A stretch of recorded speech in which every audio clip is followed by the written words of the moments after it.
مصر کا مشہور شہر قاہرہ تھا۔ بہار کا موسم تھا، ہر طرف سبزہ ہی سبزہ تھا۔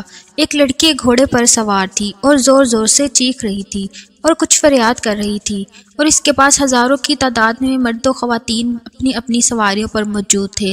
ان کی نیام میں تلواریں باہر نکل چکی تھیں اور تمام لوگ تلواریں لہراتے ہوئے اس لڑکی کے ساتھ سلطان صلاح الدین ایوبی رحمۃ اللہ علیہ کی عدالت میں آ رہے تھے۔ یہ واقعہ بہت دلچسپ ہے، اس وجہ سے تاریخ کے بہت سے مورخین نے اس کو نقل کرتے ہوئے دکھائی دیتے ہیں، اور اس واقعے کو ایک یورپی مورخ لین بال نے اپنی مشہور کتاب سلطان صلاح الدین ایوبی رحمۃ اللہ علیہ کی بہادری میں بیان کیا تھا۔ سلطان کے محل کے دروازے پر موجود زمتری بھی حیران و پریشان ہو گئے کہ آخر اتنا بڑا قافلہ اور ان کے درمیان میں ایک اکیلی لڑکی، اور وہ بھی اتنی خوبصورت اور حسین و جمیل جس کی آنکھیں ہنی جیسی تھی، قدرت کا کوئی خاص کرشمہ لگتی تھی۔ سپاہی پریشان ہو گئے کہ آخر مسئلہ کیا ہے۔ سلطان صلاح الدین ایوبی رحمۃ اللہ علیہ کو اس بات کی خبر دی گئی، اور بعد میں سلطان کے چند عام سپاہی اس لشکر کی طرف روانہ ہو گئے اور جا کر معلوم کیا تاکہ پتہ چل سکے کہ آخر یہ اتنا بڑا قافلہ ہزاروں کی تعداد میں کیا کرنے کے لیے آ رہا ہے۔ چند ہی لمحوں کے بعد سلطان صلاح الدین ایوبی رحمۃ اللہ علیہ کو خبر دی گئی کہ حضور، آپ کی عدالت اپنی نوعیت کا ایک انوکھا اور منفرد مقدمہ لایا جا رہا ہے۔ اس مقدمے کو بڑے بڑے قاضی، بڑے بڑے امیر وزیر نہیں حل کر سکے۔ مقدمہ ایک قبیلے کی سردار کی بیٹی کا مقدمہ ہے جو آپ کے پاس لایا جا رہا ہے۔ یہ بات سن کر سلطان صلاح الدین ایوبی رحمۃ اللہ علیہ نے سنی تو وہ بھی بڑے پریشان ہو گئے اور سوچنے لگے کہ آخر ایک مقدمے کی خاطر اتنا بڑا قافلہ کیوں آ رہا ہے۔ جب سلطان نے محل کے اوپر چڑھ کر دیکھا تو قافلے کی تعداد ہزاروں میں تھی۔ بہار کا موسم تھا، لہٰذا سلطان صلاح الدین ایوبی رحمۃ اللہ علیہ نے اپنے سپاہیوں کو حکم دیا، اسی وقت تمام محل کے نوکروں کو بلا کر حکم دو کہ محل کے باہر کھلے میدان میں عدالت لگانے کے لیے بندوبست کیا جائے۔ قافلے کے پہنچنے سے پہلے ہی چند ہی گھنٹوں میں عدالت لگ گئی۔ سلطان صلاح الدین ایوبی رحمۃ اللہ علیہ اپنے کمرے میں چہل قدمی کر رہے تھے۔ سلطان صلاح الدین ایوبی رحمۃ اللہ علیہ پریشان تھے، لیکن پریشانی یہ نہیں تھی کہ آخر اتنا بڑا قافلہ کیوں آ رہا ہے۔ پریشانی کی وجہ یہ تھی کہ ایک لڑکی کا تمام لوگ اس طرح محاصرہ کر کے کیوں لے کر آ رہے تھے۔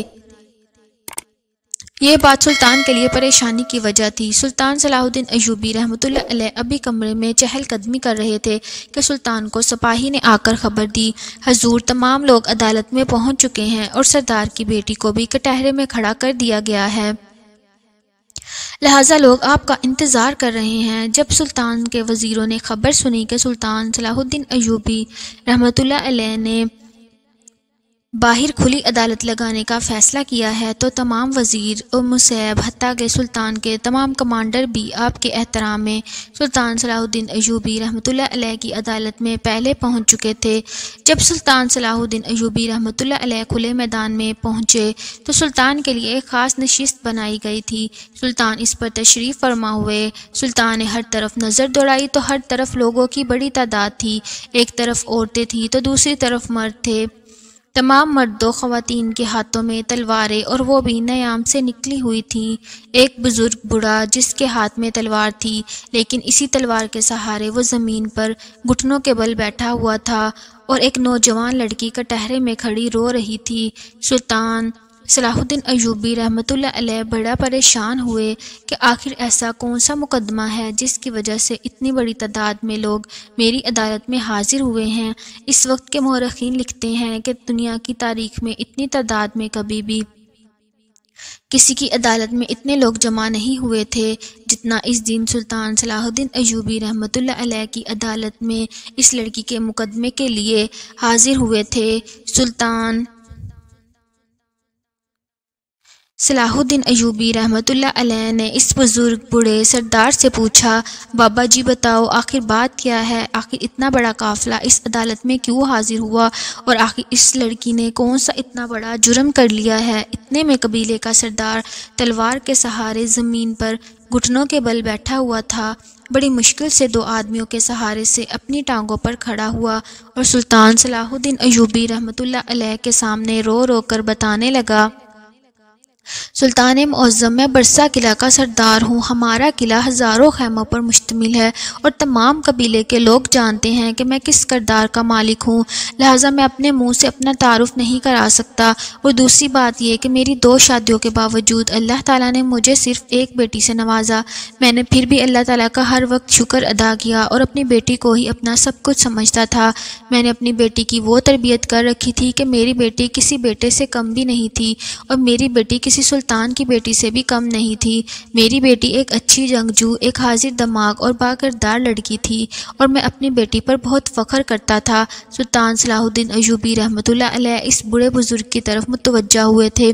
وہ بوڑھا بزرگ کہہ رہا تھا، سلطان معظم، میری بیٹی کے خوف کی وجہ سے پورے قبیلے میں کسی مرد میں ہمت نہیں تھی کہ وہ قبیلے کی کسی نامحرم عورت کی طرف غلط نظر اٹھا کر دیکھیں، لیکن اس شرمندگی کی بات اس وقت ہوئی اور اس وقت میری کمر ٹوٹی کہ جس لڑکی کے ڈر سے قبیلے کے مرد دوسری لڑکیوں کو بری نظر سے نہیں دیکھتے تھے، وہ لڑکی آج بغیر شادی شدہ حاملہ ہو گئی تھی۔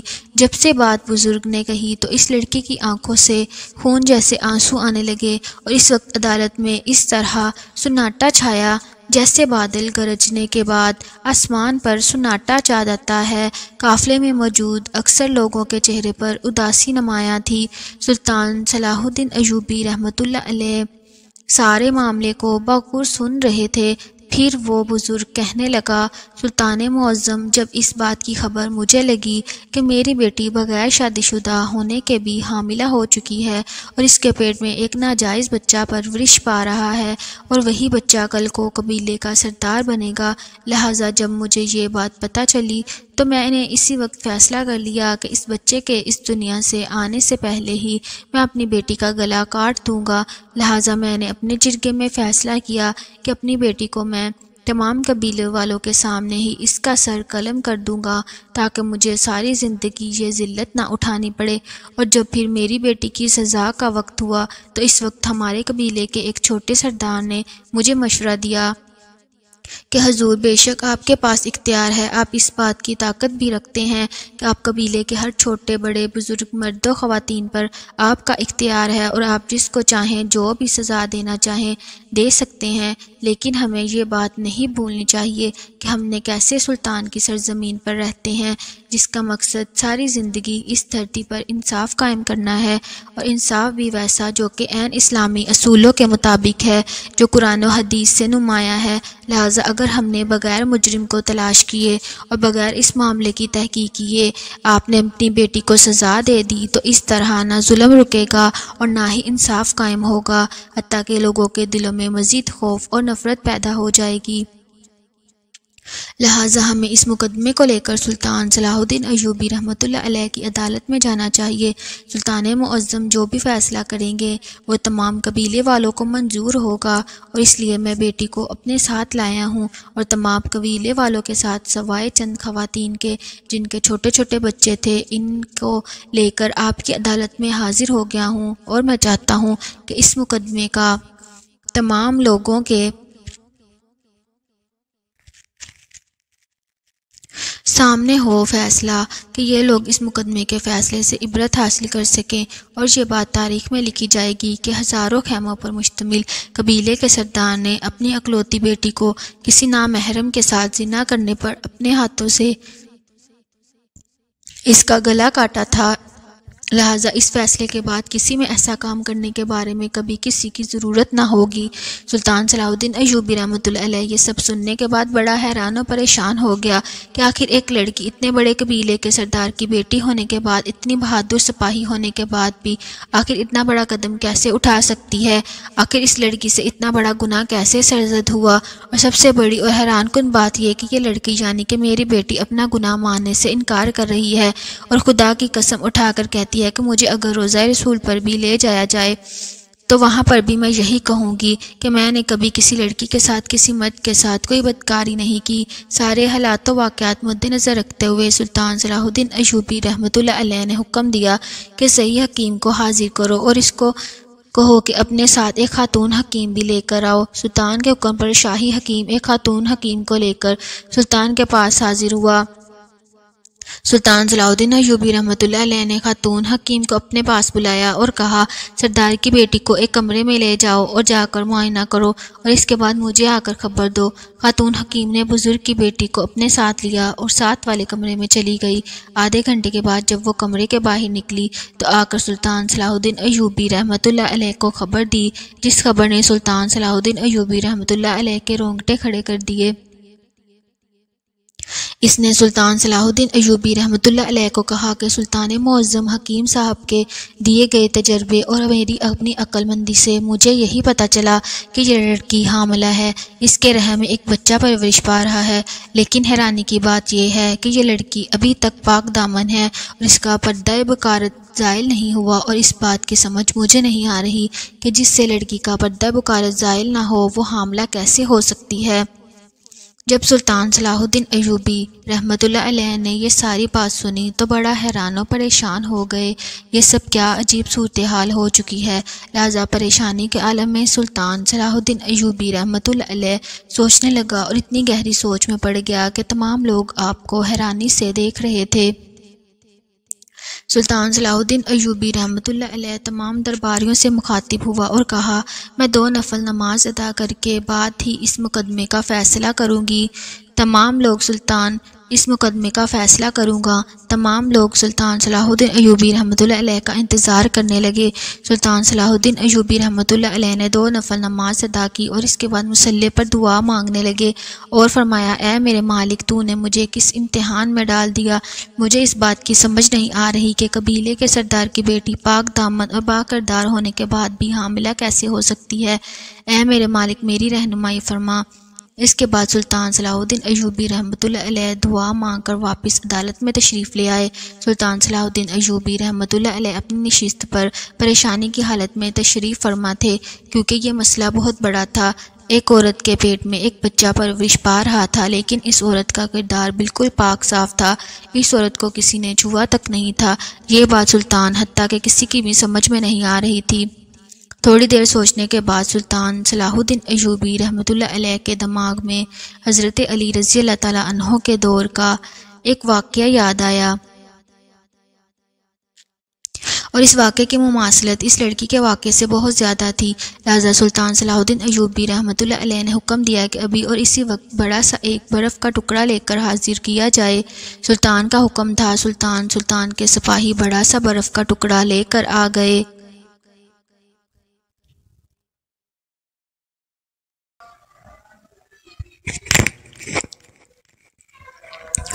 اب سلطان صلاح الدین ایوبی رحمۃ اللہ علیہ نے اپنی 2 کنیزوں کو برف کا ٹکڑا دیتے ہوئے کہا کہ اس لڑکی کو ایک کمرے میں لے جاؤ اور اس برف کے ٹکڑے کے اوپر بٹھا دو اور چند لمحے انتظار کرو، اس کے بعد آ کر مجھے خبر دو۔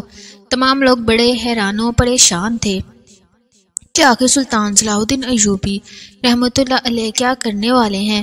دونوں کنیزیں اس لڑکی کو لے کر اندر چلی گئیں۔ چند لمحوں کے بعد دونوں کنیزیں باہر آئیں تو انہوں نے سلطان صلاح الدین ایوبی رحمۃ اللہ علیہ کو کچھ بتایا۔ اب سلطان صلاح الدین ایوبی رحمۃ اللہ علیہ نے حکیم خاتون کو کہا کہ دوبارہ اس لڑکی کو کمرے میں لے جاؤ اور جا کر اس کا معائنہ کرو۔ جب وہ لڑکی دوبارہ کمرے کے اندر گئی تو تھوڑی دیر گزرنے کے بعد وہ واپس باہر آئی اور خاتون حکیم نے آ کر سلطان کو بتایا۔ جو حقیقت اس نے سلطان کو بتائی، یہ سن کر تمام لوگوں کے دل و دماغ سن ہو گئے اور وہ یہ سوچ کر پریشان ہو گئے کہ آخر ہو کیا رہا ہے۔ اس حکیم خاتون نے بتایا، سلطان معظم، یہ لڑکی جو آپ کے سامنے کھڑی ہے ابھی بھی اس کا دامن پہلے کی طرح پاک ہے اور اب اس کے پیٹ سے بچہ غائب ہو چکا ہے۔ اس کا مطلب یہ ہے کہ اس کے پیٹ میں اب کوئی بھی بچہ پرورش نہیں پا رہا۔ اس وقت سلطان صلاح الدین ایوبی رحمۃ اللہ علیہ مسکرانے لگے اور دونوں کنیزوں کو اپنے سامنے بلایا اور کہا، ساری حقیقت ان درباریوں کے سامنے بیان کرو۔ تو انہوں نے کہا، سلطان معظم، جب ہمیں برف کا ٹکڑا دیا گیا تو ہم نے اس برف کے ٹکڑے کے اوپر اس لڑکی کو بٹھا دیا۔ جب تھوڑی دیر گزری تو اس برف کے ٹکڑے کی ٹھنڈ کی وجہ سے اس لڑکی کے پیٹ میں ایک کیڑا پرورش پا رہا تھا۔ وہ ٹھنڈ کی وجہ سے باہر آ گیا اور وہی کیڑا ہی اس لڑکی کے پیٹ میں پرورش پا رہا تھا، جس کی وجہ سے اس لڑکی کا پیٹ پھول گیا تھا۔ اور حکیم خاتون نے سمجھا کہ یہ حاملہ ہو چکی ہے۔ یہ سن کر اس بزرگ کی جان میں جان آ گئی اور ایسا لگ رہا تھا کہ وہ بزرگ 17 سالہ نوجوان بن گیا تھا۔ پھر سلطان صلاح الدین ایوبی رحمۃ اللہ علیہ نے تمام درباریوں کے سامنے حکم دیا کہ یہ لڑکی بالکل پاک دامن اور پاک باز ہے۔ پھر سلطان صلاح الدین ایوبی رحمۃ اللہ علیہ نے اس بزرگ آدمی سے پوچھا، کبھی تمہاری بیٹی کے ساتھ کوئی ایسا واقعہ پیش آیا کہ یہ پانی میں ڈوبتے ڈوبتے بچی ہو؟ تو اس نے کہا، جی ہاں سلطان معظم، ایک دن میں اپنی بیٹی کے ساتھ دوسرے قبیلے جا رہا تھا۔ راستے میں ہم پر دشمنوں نے حملہ کر دیا۔ گھوڑے آگ کے شعلوں کی وجہ سے ادھر ادھر دوڑنے لگے اور کسی گھوڑے کے پیچھے دوڑتے ہوئے میری بیٹی پانی میں گر گئی اور اس کا سر پتھر پر لگا، جس کی وجہ سے میری بیٹی بے ہوش ہو گئی۔ خوش قسمتی سے اس کا سر باہر تھا، لیکن اس کا سارا جسم پانی میں ڈوبا ہوا تھا۔ آدھا دن تلاش کرنے کے بعد ہم نے اپنی بیٹی کو وہاں سے جا کر تلاش کر لیا اور اللہ کی مدد سے میری بیٹی بحفاظت اپنے قبیلے پہنچ گئی۔ یہ سن کر سلطان صلاح الدین ایوبی رحمۃ اللہ علیہ نے کہا کہ یہ واقعہ کتنا پرانا ہے؟ تو قبیلے کے سردار نے کہا، اس واقعے کو تقریباً 1 ماہ گزر چکا ہے۔ تو سلطان صلاح الدین ایوبی رحمۃ اللہ علیہ نے تمام درباریوں کے سامنے کہا کہ یہ خاص قسم کا کیڑا ہوتا ہے جو کہ اکثر جانوروں اور انسانوں کے پیٹ میں پلتا ہے، اور جب تیری بیٹی پانی میں گری تو اسی کیچڑ میں یہ کیڑا موجود تھا اور بے ہوشی کی حالت کی وجہ سے اسے پتہ ہی نہ چلا، اور وہ کیڑا جو ابھی چھوٹا تھا اس کے رحم سے اس کے پیٹ میں داخل ہو گیا اور اس کے پیٹ میں پرورش پاتا رہا۔ جب یہ کیڑا اپنے حجم میں بڑا ہوا تو اسے پتہ چل گیا اور لوگوں کو لگا کہ یہ حاملہ ہو چکی ہے، حالانکہ اس کو آج تک کسی نامحرم نے چھوا تک نہیں۔ جب یہ بات سلطان صلاح الدین ایوبی رحمۃ اللہ علیہ نے کہی تو تمام لوگ حیران و پریشان ہو گئے، اور پھر تمام لوگوں سلطان صلاح الدین ایوبی رحمۃ اللہ علیہ کو دعائیں دینے لگے۔ ناظرین، مزید ایسی ویڈیوز کے لیے ہمارے چینل کو ضرور سبسکرائب کریں۔ شکریہ۔